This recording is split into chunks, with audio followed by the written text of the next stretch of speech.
Hi hello friends, ನಾವು ಈ ದಿನ ನಿಮಗೆ ನಮ್ಮ ವಿಡಿಯೋದಲ್ಲಿ ಸಬ್ಬಕ್ಕಿ ಸಂಡಿಗೆ ಮಾಡುವ ವಿಧಾನವನ್ನು ತಿಳಿಸ್ಕೊಡ್ತೇವೆ.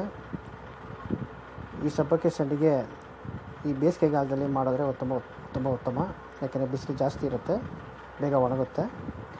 ಇದು ತುಂಬ ರುಚಿಕರವಾದ್ದು ಮತ್ತು ಊಟದ ಜೊತೆ ತಿನ್ನೋದ್ರಿಂದ ತುಂಬ ಟೇಸ್ಟಿಯಾಗಿರುತ್ತೆ. ತುಂಬ ಸ್ಮೂತಾಗಿರುವಂಥ ಹಪ್ಪಳ ಅಂತಲೇ ಹೇಳ್ಬೋದು ಇದನ್ನು, ಸಂಡಿಗೆ. ಇದು ಬೇಕಾಗಿರೋಂಥ ಸಾಮಗ್ರಿಗಳಲ್ಲಿ ಮೊದಲನೇದಾಗಿ ಸಬ್ಬಕ್ಕಿನ ಚೆನ್ನಾಗಿ ಬೇಯಿಸ್ಕೊಂಡಿರಬೇಕು. ಬೇಯಿಸ್ಕೊಂಡ ನಂತರ ಅದನ್ನು ಒಂದು ಸ್ವಲ್ಪ ಹಾರದ ಮೇಲೆ ಅದನ್ನು ಬಳಸ್ಕೋಬೇಕು. ಮತ್ತು ಇದು ಬೇಕಾಗಿರೋದು ಜೀರಿಗೆ ಮತ್ತು ಮೆಣಸು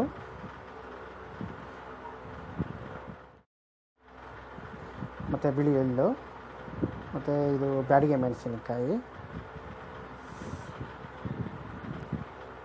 ನಂತರ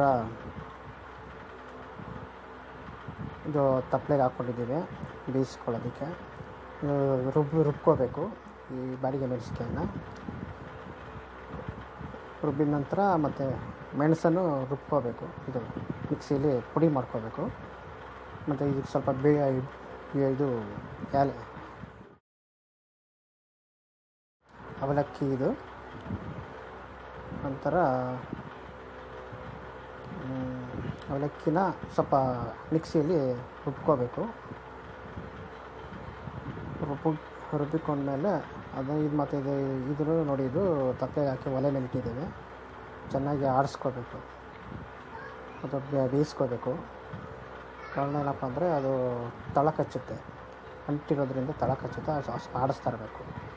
ಈ ಅವಲಕ್ಕಿ ರುಬ್ಬಿರೋದು ಅದನ್ನು ಸ್ವಲ್ಪ ನೀರು ಹಾಕಿ ಸ್ವಲ್ಪ ತೆಳ್ಳು ಮಾಡ್ಕೋಬೇಕು, ಗಡ್ಗಡೆ ಇರೋದೆಲ್ಲ ಹೋಗಬೇಕು. ಮತ್ತು ಅದನ್ನು ಹೋದ್ಮೇಲೆ ಸ್ವಲ್ಪ ಇದು ನೋಡಿ, ಇದು ಉಪ್ಪು ಹಾಕಿದ್ದೀವಿ, ಒಂದಿಡಿ ಉಪ್ಪು, ರುಚಿಗೆ ತಕ್ಕಷ್ಟು ಉಪ್ಪು ಹಾಕಿದ್ದೇವೆ. ಸ್ವಲ್ಪ ಆಡಿಸ್ಕೊತಾ ಇರಬೇಕು. ಆಮೇಲೆ ಇದಕ್ಕೆ ಬಿಳಿ ಎಳ್ಳು, ಆಮೇಲೆ ಮೆಣಸಿಕಾಯಿ ಪುಡಿ, ಚಿಲ್ಲಿ ಪೌಡ್ರು, ಆಮೇಲೆ ಮೆಣಸು, ಪುಡಿ ಮಾಡಿರೋ ಮೆಣಸದು, ಇಷ್ಟೆಲ್ಲ ಹಾಕಿಕೊಂಡ್ಮೇಲೆ ಸ್ವಲ್ಪ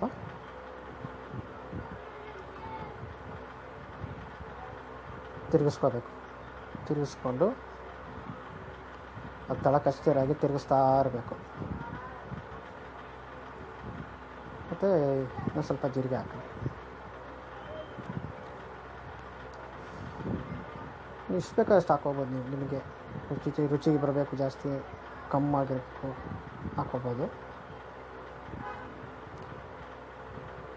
ಆಮೇಲೆ ಚೆನ್ನಾಗಿ ಆಡಿಸ್ತಾ ಇರಬೇಕು. ನೋಡಿ ಫ್ರೆಂಡ್ಸ್, ಇದು ಅಡುಗೆಗೆ ಊಟದ ಜೊತೆ ತಿನ್ನೋದು ತುಂಬ ಚೆನ್ನಾಗಿರುತ್ತೆ, ತುಂಬ ಟೇಸ್ಟಿಯಾಗೂ ಇರುತ್ತೆ.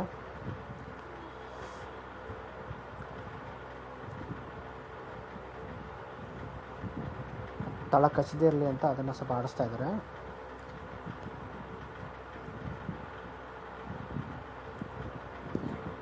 ಸೋಡಾ, ಅರ್ಧ ಸ್ಪೂನ್ ಸೋಡಾ ಹಾಕಿದ್ದಾರೆ.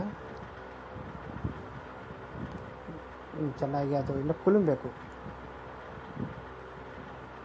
ಕುದಿ ಬರಬೇಕು. ಕುದಿ ಬಂದು ಚೆನ್ನಾಗಿ ಬೆಂದಿದೆ ಅಂತ ಅರ್ಥ. ಕುದಿ ಬಂದ ಮೇಲೆ ಆಮೇಲೆ ಅದು ಇಳಿಸ್ಕೋಬೋದು.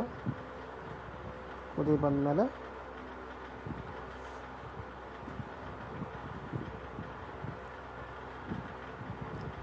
ಅವಲಕ್ಕಿ ರುಬ್ಬಿರೋದನ್ನು ಹಾಕಿರೋವಂಥದ್ದೇ.